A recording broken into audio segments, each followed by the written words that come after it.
Welcome to the Author's Corner. I'm Ethan Yang. If you've kept up with the news cycle this weekend, you might have noticed that a number of emails between Anthony Fauci and a number of other top health officials were released.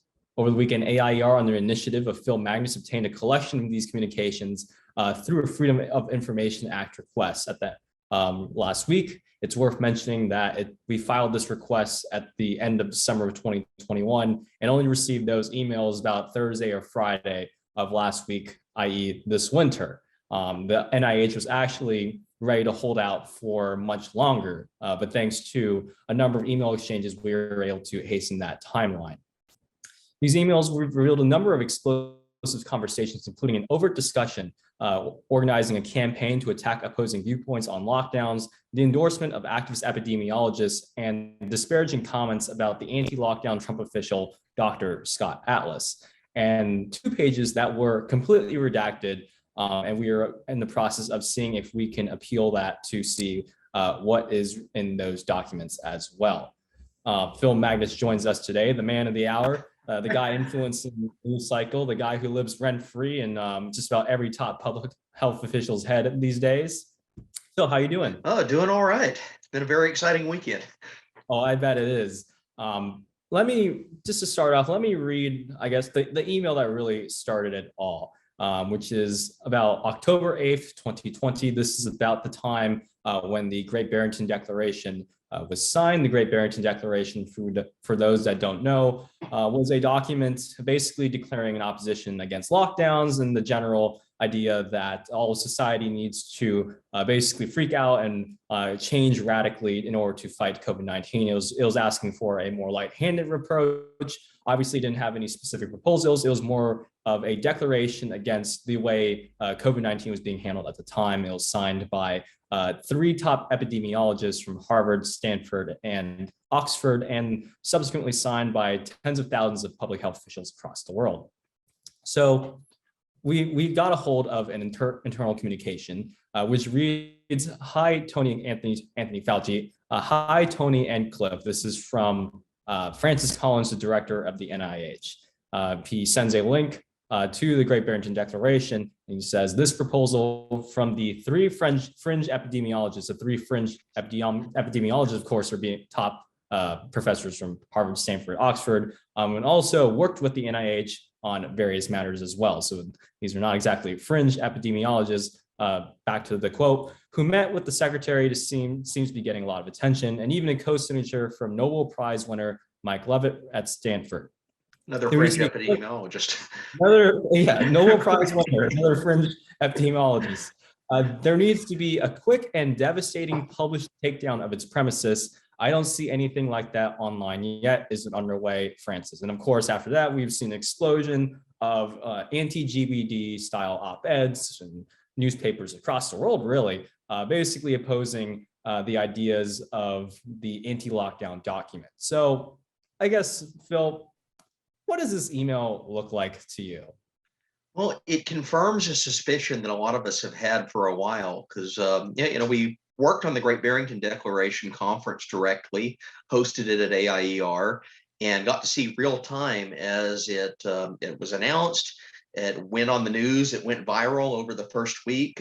We were expecting a modest response initially of maybe a couple thousand signers over several months, and it turns out it's hundreds of thousands of signers over a couple of weeks. But as it went viral, within the next few days, we started noticing that the pushback from the other side was not engaging the petition on the scientific merits. It wasn't engaging any of the arguments that the doctors were making. Rather, it launched into immediately a vilification campaign against anyone that questioned lockdowns. And this ranged from ridiculous, childish antics. So there was a group of journalists, especially out of the UK, that tried to flood the petition with fake signatures to begin with. We cut that off and purged all of those signatures off of the document.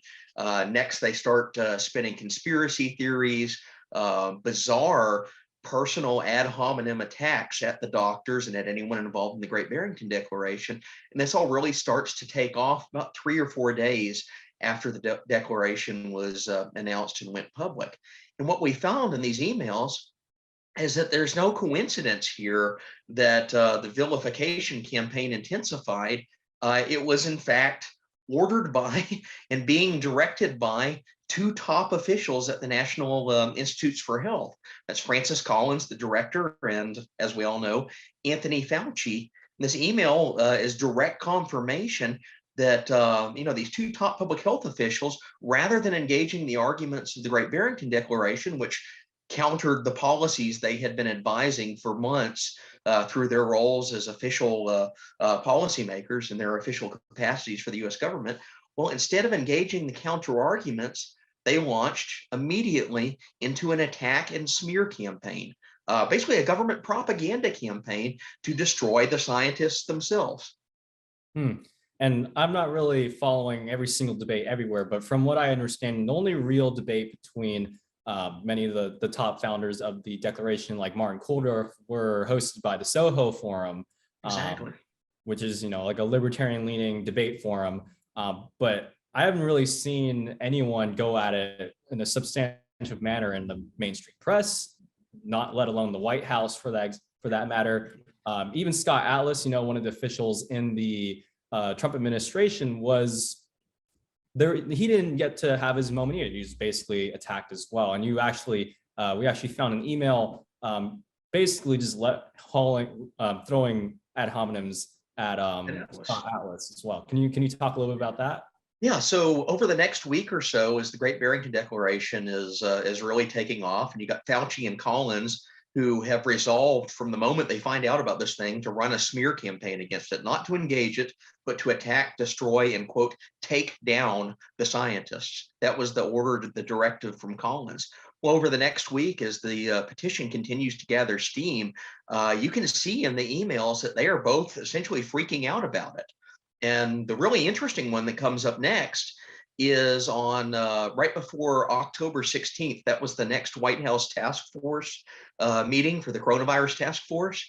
Fauci and Collins start emailing back and forth, and they get Deborah Birx as well involved in this, expressing their concerns that Scott Atlas is going to bring up the Great Barrington Declaration at the next task force meeting and make a push for the White House to endorse it or give a statement of support of some sort.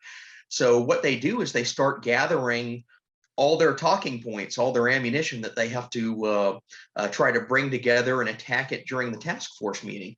Well, it turns out Atlas was not, in fact, trying to make that push, even though he had spoken in favor of the declaration. It was just a normal task force meeting. And you see over the course of the emails, well, first, there's a big redacted section right when Collins and Fauci are supposedly planning to make their case against the Great Barrington Declaration at the meeting. Then there's emails after the meeting where Fauci has to miss it for some undisclosed reason. So he's relying on Birx and Collins to give him an account of what's going on. And then the next day they email him and say, yeah, the Great Barrington Declaration didn't come up. I guess we didn't need to make that push then. And then Fauci is responding and says, oh, well, good. Atlas is driving Deborah Birx crazy and begin to disparage him as well. So they're viewing him not as a colleague, not as another member of the task force, but as an annoyance, someone who could be automatically dismissed because he disagrees with the lockdown science that Fauci himself has already embraced. So I'm going to just read off some of the responses to the news, and basically coming from Fauci's defenders. I'd like to hear your quick reaction and then another point to that. So first, many of Fauci's defenders would say that he's simply doing his job by coordinating a response to, that's putting it lightly. I'm being very generous to the way they're portraying it. So Fauci, he's coordinating a public health messaging campaign to discredit what they see as a bad idea that could kill many people if it's ever implemented. So I'd like to hear your response to that very quickly, and then. Given that, let's say, okay, sure, he's doing his job. He's trying to promote good information. We also know that he responded to Francis Collins with two articles that were quite, I guess we'll say, fringe. I'll let you talk about those two articles after you respond to the contention that Fauci was just doing his job. Well, there's an interesting thing about Fauci is he pivots between the different positions he takes, and he changes the hats he wears based out of convenience. When he goes on the media, he presents himself as this scientist, this government expert that's leading the public health response. But we also have to remember he is the director of one of the largest agencies in the federal government. Him and Francis Collins oversee a tens of billions of dollars in grants that come out of the federal budget. And those grants are for scientific research. So he's not only a public health official, he's the guy that controls the purse strings for what gets funded in terms of research into the coronavirus and thousands of other diseases. So you have the guy that is not only the policymaker here, he's also the person that controls the funding. And that creates all sorts of perverse incentives for different scientists. So when Fauci announces, hey, I'm doing my job as a public health official, you also have to remember he is sending a signal to the rest of the scientific community that says, do not do research that counters my official line. Do not challenge me, or else you will be cut off. You will be vilified. You will be subject to one of these campaigns. So it's almost like a mafia don style approach that Fauci and Collins have taken here to public health. You know, they're sending messages to funders or to recipients of funding while also being the people that decide the funds themselves. Now, as far as Fauci's position here, now remember, he did not engage any of the arguments of the Great Barrington Declaration. He did not evaluate or scientifically rebut anything that the three doctors had written. He didn't even give it the time of day. This was a gut instinctual reaction. They immediately went on the vilification offensive. And what's really funny here is you start to see the sources that Fauci himself is relying upon to make his attack. And you think, hey, Fauci is the scientist, he'd go to maybe scientific journals and find articles that make the case in favor of lockdowns. Maybe he'd find articles that make the case that his approach to the pandemic is better than the Great Barrington Declarations. He did not do that. What he did instead, he went to some really interesting sources. He responds within a few minutes of Collins's directive on this email and says, well, here's an article that tells us all we need to know about the Great Barrington Declaration. This is from Wired magazine, the tech gadget magazine. And it's Wired's science reporter. You look at this guy, he's got like an undergraduate degree in journalism or something. And he's saying that the Great Barrington Declaration is wrong and false because and I'm paraphrasing here, he says that the Great Barrington Declaration is arguing with the past. Lockdowns are behind us.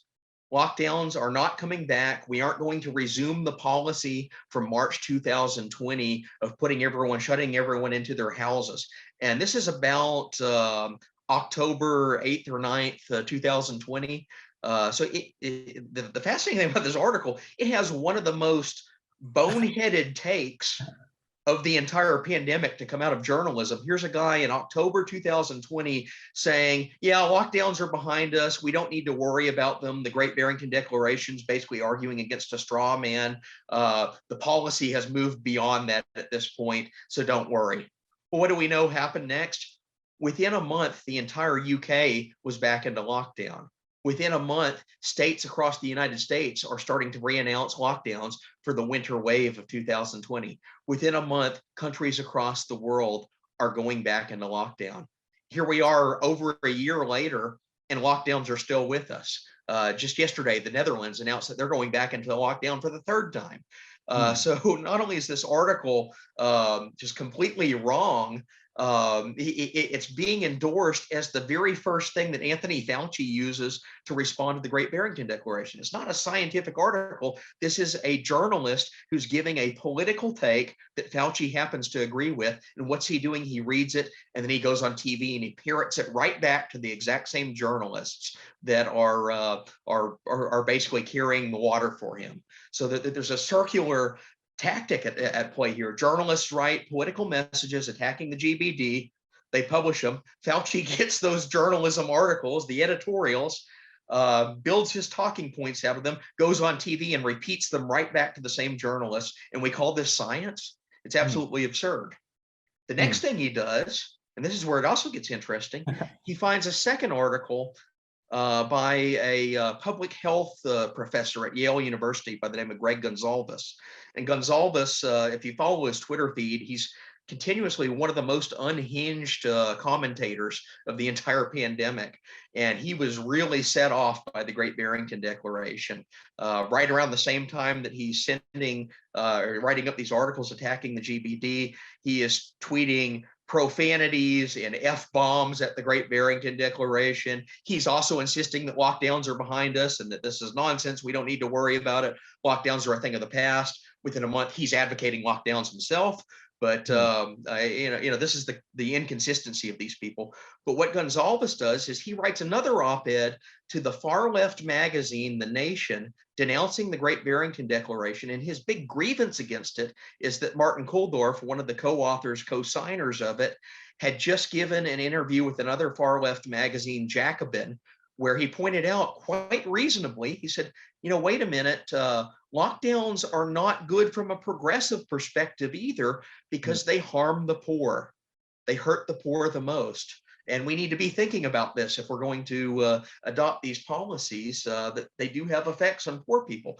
And Gonsalves was furious that Jacobin even dared to run Kulldorff's interview because it broke with what he called, quote, the solidarity of the left in favor of lockdowns. And he goes through all these examples, says, well, The Nation has maintained solidarity. Boston Review has maintained solidarity, but he's furious that Jacobin magazine has broken it. Well, guess what Anthony Fauci finds is his next article that he sends around. It's this crazy political rant by a guy that's dropping F-bombs on Twitter against the Great Barrington Declaration, and he thinks that this is the response that the NIH cabal should put out against the Great Barrington Declaration. We find also over the next couple of days, Gonsalves gets in contact with Francis Collins, and they start coordinating their hits, their attacks in the media on the Great Barrington Declaration.